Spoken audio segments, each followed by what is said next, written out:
DKI dan Jawa Barat, Utara, Timur, ya. Jadi beberapa kawasan di Bekasi dan ke timur seterusnya. Kemudian ada usulan pemikiran yang bisa menjadi bahan diskusi kita bersama. Ya tentu Bapak lebih menguasai tentang perkeretaapian dan lain-lain. Untuk itu kita nanti akan bisa berdiskusi bersama. Bapak Ibu sekalian, kalau kita lihat pertumbuhan dari sektor logistik, kita bisa melihat angka yang sangat menarik, cukup bagus.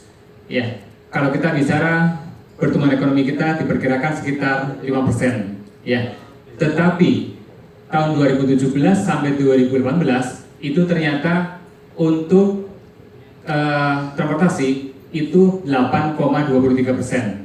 Ya, itu lebih tinggi, ya, cukup signifikan selisihnya dibandingkan pertumbuhan rata-rata perekonomian kita.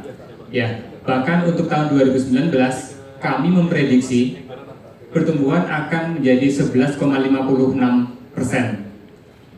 Dan kalau kita lihat nominalnya di tahun 2018 itu sekitar 600 triliun. Di 2019 itu hampir mencapai 750 triliun. Nah, kalau tadi pagi Pak Kriskun tadi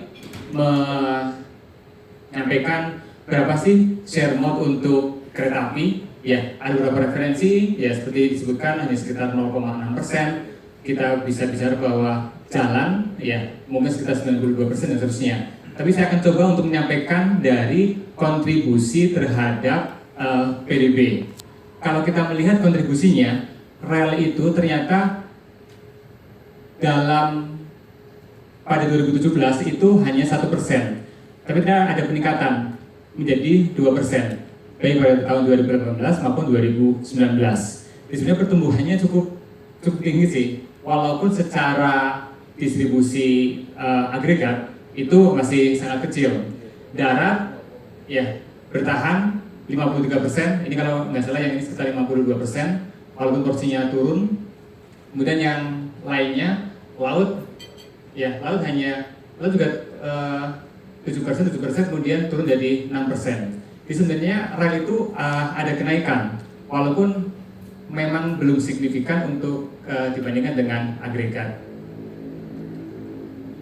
Kalau kita lihat angkanya kemudian untuk sektor transportasi itu nilainya sekitar 200 triliun. 2000 ini adalah per triwulan. Jadi untuk Jadi untuk 2018 anggarannya ini total setahun itu sekitar 750 triliun tadi. Nah, kalau per triwulan ini sekitar 175 dan di akhir 2020 itu lebih dari 200 triliun per triwulan. Kemudian Bapak Ibu sekalian, tentu logistik itu akan terkait dengan infrastruktur. Dan kalau kita lihat berdasarkan Global Competitiveness Index di 2019 untuk ASEAN, kita bisa melihat peringkat Indonesia. Untuk kesekian aspek atau dimensi, itu kita bertahan di posisi ke-3 atau ke-4. Ya, bahkan sebagian besar 4. Ya, baik untuk yang road, kemudian railroad dan seterusnya, kita posisi secara umum kita ke-4. Tapi untuk yang railroad kita keempat. Lalu kalau misalnya railroad ternyata railroad density-nya itu kita masih sangat rendah. Ya tentu bisa dimaklumi karena memang itu dihitung dari panjang rel dibandingkan wilayah. Dan kita tahu bersama kita masih fokus di Pulau Jawa, Sumatera, ya Kalimantan, Sulawesi itu masih dalam pengembangan.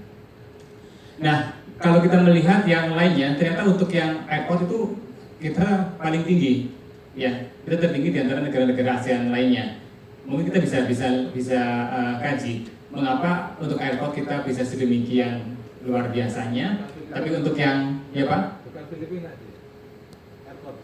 airport kita yang umum Pak, ya yang ini Pak.